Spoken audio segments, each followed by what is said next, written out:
I literally wasted years of my life from not being disciplined. Let me just take you back to when I started out. I was a teenager trying to make money and I was working all the time 24/7, 7 days a week. No joke. And even though I had the discipline to be working a lot, what I found was I was working on the wrong things. So I was just constantly busy. And I often think I'd have probably been better off just going out and partying because at least then I'd have enjoyed the time. But I was just in pain and I didn't actually get anywhere. And that was because lack of self-discipline. So stuff like not getting distracted, working on the right things, really just thinking in your mind, how can I progress faster and what actions do I need to take on a daily basis. So in this video we're going to go over a thought process around discipline that's going to change the way that you look at it to make it more attainable. So just take a minute and ask yourself, what does the person that you want to be do on a daily basis? You need to imagine this character and think, what is the daily actions that that person is doing? And is the actions that you're taking daily now aligning to that? So what skills do they have? How did they attain the skills? What would your life be like if you were them? Really imagine it. What clothes are they wearing? How do people speak to them? Understand that discipline is a constant battle. You're going to have good days, you're going to have bad days. But a better understanding of how discipline is created is going to give you a much better opportunity to actually get disciplined yourself. So on the other side of learning the skill, which is self-discipline, it's the man that you dream of. That person you want to be is attainable through self-discipline. All the people that you watch online, the differences between you and them is they've been able to stay disciplined for longer. They've made better decisions on a daily basis for a long amount of time. So with discipline, it births skills and attributes that are more respected and more desirable because only discipline can get. The more disciplined you have to be to attain something, the better that it's respected by people, right? So until this skill is mastered, you're faced with not living up to the person that you fantasize of being. Your daily actions is going to determine whether you can be the person that you want to be. And how depressing does that get when you think that you could get to the end of your life and there's steps that you could have taken to get what you really wanted and you didn't do it. So this is why you've got to take discipline seriously and really learn this. So I want to say congratulations to you. By clicking on this video, you decided to consume content that's actually going to help your life. You're not just watching this dopamine-fueled, clickbaity, entertainment bullshit, just mindless content. You've actually clicked on something that's going to help you, and it's a raw guide where you can actually get value from it, so good work for that. So I make content for young people trying to level up in business and just in life in general. So if you like the sound of that, subscribe down below. So first off, you've got to understand that you are in control. Now I understand with discipline, when you're massively undisciplined and you've got all these goals, when you've got that many goals and you're failing on them all, your self-worth comes into play, right? Your ability to do it in your mind is not there. But it's just a habit. That's what you've got to understand, it's just a habit. So you are in control of those habits. But one thing you've got to understand is, if you're setting the habits too big, you're very likely to fail. Take for example, if you want to wake up tomorrow, get up at 5 AM, run a marathon, make 20k online, and read a full book, it's not realistic. If you set that target to do all that, it's not sustainable and it's not realistic. You're likely to either fail that or do it and then be burnt out for the day after, right? So what we're trying to do is we're trying to start small and just break it down into steps. So the difference between being in control and not being in control is self-discipline. You are not in control. It's your monkey brain that's in control. That little bitch voice inside your mind, you've got two characters in your mind. You've got the little bitch voice who tells you to stay in bed longer, tells you to go play games, tells you to pull your phone out, justifies with reason why it's okay. And then you've got the winner voice who wants to be disciplined and wants to progress. Now, your relationship with these two is going to determine how disciplined that you are. But your job is to get disciplined voice and beat that bitch brain down on a daily basis, yeah? And that's the game. That's the game. So you've got to focus on which voice is louder. Now, your bitch voice is going to come first. The idea of staying in bed longer, the idea of taking it easy, the idea of eating that food, the idea of not doing this thing that you're meant to do, that's going to come first. Because your brain is looking for the easiest option. But you've got to turn the voice up on this side, and then that's got to be the strongest voice, right? So now you understand that you're in control. You need to identify where you need to improve. So what skills do you want? What do you want to be disciplined in?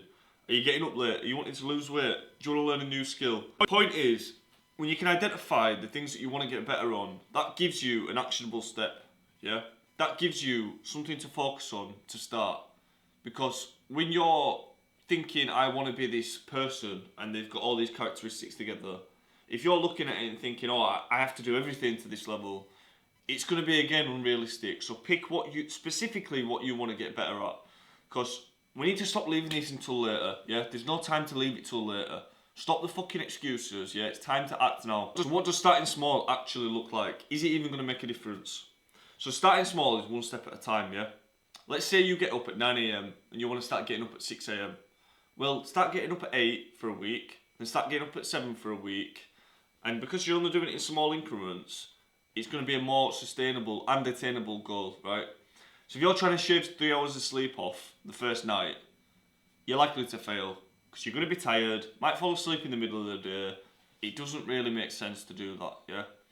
So this is where you're going to get bursts of motivations. If you're every now and again getting a burst of motivation, or I want to be super disciplined, and you're thinking, well, I'm going to get up at 5 a.m. tomorrow, but you've been getting up at 10 a.m., that's not sustainable. So what you're going to do is get a burst of motivation, set a too big goal, overstretch yourself, then you're going to feel like a failure, knock your self-confidence, and then the next day you're back to nothing, yeah? So we've got to start small, start in increments, track it and work over time. That's what's going to make the difference. Another big point here is set your environment up for discipline, right? You've got to identify where the habits are being triggered. So bad discipline is bad habits, but those habits are being triggered. So let's say you spend 2 hours a day on TikTok, yeah? But you want to learn a new skill instead. You want to use that time to learn a new skill. First off, understand you're not this piece of shit with no self-control, but you've just picked up a bad habit because your environment promotes it. Yeah, you can pick up bad habits just as you can pick up good habits. But to understand the habit triggers, you understand how the habits are formed. Because I know what it's like to have bad habits. I've had plenty myself, yeah? When you're constantly doing them all the time and your brain's telling you not to, but it's like you haven't got control over it. Well, this is how you get control. So you've got to add friction between the good habits and the bad habits, yeah? So if you recognise that you go on your phone on a night when you sit down, instead of putting your phone right next to you, leave your phone in the other room. These are little things, but this is going to add friction on getting into the bad habit. You know what it's like when you've got your phone next to you. You can pull it out and you're on bullshit in 2 seconds. But if that phone is somewhere else, then that is adding friction. It's adding time in between it, right? So to understand how to create friction in between your bad habits is going to make you way more reluctant to get in the bad habits because you've got to think about it more.